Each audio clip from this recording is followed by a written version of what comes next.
തൃശൂർ കയ്പമംഗലത്തെ കോയമ്പത്തൂരിലെ സ്വദേശിയെ മർദ്ദിച്ച് കൊലപ്പെടുത്തിയ കേസിൽ 5 പേർ ഇപ്പോൾ പോലീസ് കസ്റ്റഡിയിലായി എന്ന വാർത്തയുണ്ട്. കണ്ണൂരിൽ നിന്നും തൃശൂരിൽ നിന്നുമാണ് ഈ പ്രതികൾ പിടിയിലായിരിക്കുന്നത്. ഇറിഡിയം തട്ടിപ്പുമായി ബന്ധപ്പെട്ട തർക്കത്തെ തുടർന്നായിരുന്നു ഇയാളെ കൊലപ്പെടുത്തിയതെന്നാണ് ഇപ്പോൾ ലഭിക്കുന്ന സൂചന.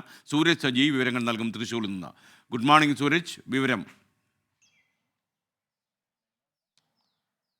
എസ്കെൻ, ഇറിഡിയം വിൽപ്പനയുമായി ബന്ധപ്പെട്ടുണ്ടായ തർക്കത്തെ തുടർന്ന് യുവാവിനെ മർദ്ദിച്ചു കൊലപ്പെടുത്തിയ കേസിലാണ് ഇപ്പോൾ 5 പ്രതികൾ പോലീസിന്റെ പിടിയിലായിരിക്കുന്നതിൽ മുഖ്യപ്രതി ഉൾപ്പെടെയുണ്ട് എന്നുള്ളതാണ് പോലീസിൽ നിന്ന് നമുക്ക് ലഭിക്കുന്ന വിവരം. കണ്ണൂരിൽ നിന്നും തൃശ്ശൂരിൽ നിന്നുമായാണ് ഈ 5 പ്രതികളെയും ഇന്ന് പുലർച്ചെയോടുകൂടി പോലീസ് കസ്റ്റഡിയിലെടുക്കുന്നത്. നിലവിൽ ഇവരെ കയ്പമംഗലത്തേക്ക് എത്തിക്കാനുള്ള നടപടികൾ സ്വീകരിച്ചു വരികയാണ്. കയ്പമംഗലം പോലീസ് സ്റ്റേഷനിൽ എത്തിച്ച് പ്രതികളെ വിശദമായി ചോദ്യം ചെയ്യും. ഇന്നലെ ഈ അരുണിന്റെ സുഹൃത്തിനെ അടക്കം പോലീസ് ചോദ്യം ചെയ്തിരുന്നു. ഇതിൽ നിന്ന് ലഭിച്ച മൊഴിയാണ് ഈ ഇറിഡിയം നൽകാമെന്ന് പറഞ്ഞ് അരുൺ പ്രതികളിൽ നിന്ന് 10 ലക്ഷത്തിലധികം രൂപ വാങ്ങിയിരുന്നു. പക്ഷേ ഈ ഇറിഡിയം നൽകിയിരുന്നില്ല. ഇതേ ചൊല്ലി ഈ ഇരുവരും തമ്മിൽ, അതായത് പ്രതികളും അരുണും തമ്മിൽ തർക്കം നിലനിന്നിരുന്നു. ഇതിനിടയിലാണ് അരുണിനെ പാലിയക്കരയിലേക്ക് തന്ത്രപൂർവ്വം വിളിച്ചു വരുത്തുന്നത്. കോയമ്പത്തൂരിൽ പോയി ഇറിഡിയം വാങ്ങാം എന്ന് പറഞ്ഞാണ് അരുണിനെ പാലിയക്കരയിലേക്ക് വിളിച്ചു വരുത്തുന്നത്. പിന്നീട് പുതുക്കാട് സ്റ്റേഷൻ ലിമിറ്റിലും അതുപോലെ തന്നെ കയ്പമംഗലം സ്റ്റേഷൻ ലിമിറ്റിലെയും 2 ഇടങ്ങളിൽ എത്തിച്ച് അതിക്രൂരമായി മർദ്ദിച്ചു. പിന്നീട് അവശനായ അരുണിനെ റോഡ് സൈഡിൽ ഉപേക്ഷിക്കാനുള്ള ഒരു ശ്രമം അത് ഈ കണ്ണൂർ സ്വദേശികളായ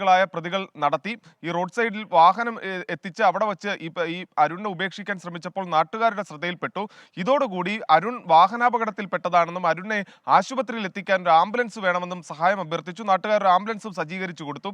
അങ്ങനെ ഈ അരുണിനെ ആശുപത്രിയിൽ എത്തിക്കുന്ന വേളയിൽ ഈ 4 പ്രതികളും കടന്നു കളയുകയായിരുന്നു. പിന്നീട് കയ്പമംഗലം പോലീസ് നടത്തിയ നിർണായകമായ അന്വേഷണത്തിലാണ് ഇങ്ങനെ ഒരു കൊലപാതകമാണ് ഇത് എന്ന് തെളിയുന്നതും പിന്നീട് ഈ പ്രതികളെ പിടികൂടുന്നതിലേക്ക് അടക്കം നയിച്ചത്. ഈ ഇറിഡിയം കയ്യിൽ വെച്ചാൽ ഈ സ്വത്തും പണവും എല്ലാം വന്നു ചേരുമെന്ന വിശ്വാസം അന്ധവിശ്വാസമാണ് എന്നുള്ളതാണ് പോലീസ് പറയുന്നത്. അതിന്റെ പശ്ചാത്തലത്തിലാണ് വലിയ പണം മുടക്കി ഇറിഡിയം സ്വന്തമാക്കാനുള്ള ശ്രമം എല്ലാവരും നടത്തുന്നത്. എന്തായാലും ഇതുമായി ബന്ധപ്പെട്ടുകൊണ്ടുള്ള തർക്കമാണ് ഒരു കൊലപാതകത്തിൽ കലാശിച്ച. അതിൽ മുഖ്യപ്രതി ഉൾപ്പെടെ 5 പേർ പിടിയിലായിരിക്കുന്നു. എസ്കേൻ. ഓക്കെ, സൂരജ് സജിയാണ് വിവരങ്ങൾ നൽകിയത്. ഇറിഡിയം സംബന്ധിച്ച തർക്കത്തിൽ കൊല ചെയ്യപ്പെട്ട ആളിൻ്റെ പ്രതികൾ കൊലപാതകികളെ 5 പേരെ പിടിച്ചു കയ്പമംഗലത്തെ കൊലപാതക കേസിൽ എന്നാണ് ഇപ്പോൾ റിപ്പോർട്ട്.